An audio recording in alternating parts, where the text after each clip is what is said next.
ஒரு சூப்பரான முட்டை கிரேவி சாதம் சப்பாத்தி தோசை எல்லாத்துக்கும் சும்மா சூப்பராக இருக்கும். எப்படி செய்யறதுன்னு பார்க்கலாமா?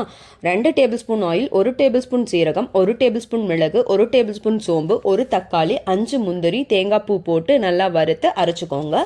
அதுக்கப்புறம் அதே கடாயில் 1 டேபிள் ஸ்பூன் ஆயில், மஞ்சத்தூள், உப்பு இதெல்லாத்தையும் சேர்த்து நம்ம ஆல்ரெடி பாயில் பண்ணி வச்சுருக்கிற எக்கை கட் பண்ணி நல்லா பொரித்து எடுத்துக்கோங்க.